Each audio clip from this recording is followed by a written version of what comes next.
du variant indien. Ce variant, particulièrement contagieux, est responsable de la hausse du nombre de cas positifs. Mes chers compatriotes, cette troisième vague s'annonce redoutable. Nous nous devons donc de réagir avec rapidité, mais surtout avec méthode.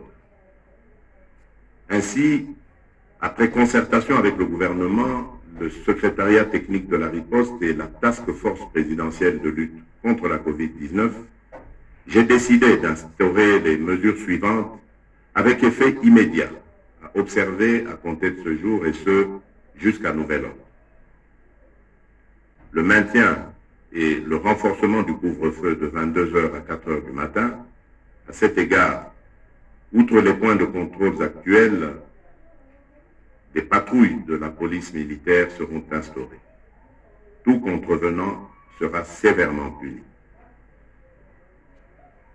Le port du masque obligatoire ainsi que le strict respect des gestes barrières, dont le lavage régulier des mains à l'eau et au savon dans tous les lieux publics et l'utilisation répétée des gels hydroalcooliques. L'interdiction de tout rassemblement de plus de 20 personnes sur les lieux publics. L'entrée dans les marchés publics est subordonnée à la prise de température, au lavage des mains ainsi qu'au port du masque. L'interdiction de l'organisation des deuils et veillées mortuaires dans les salles et les domiciles.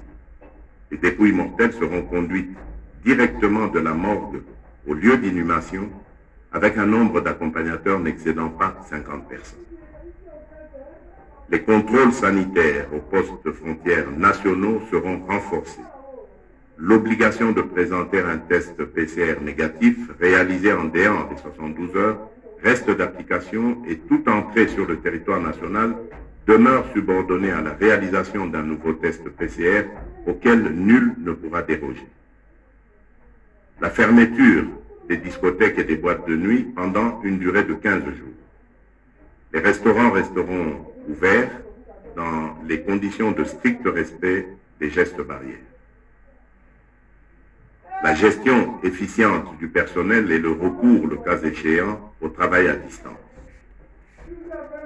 La prise en charge sanitaire par le gouvernement de tous les cas positifs sur l'ensemble du territoire. En ce qui concerne les établissements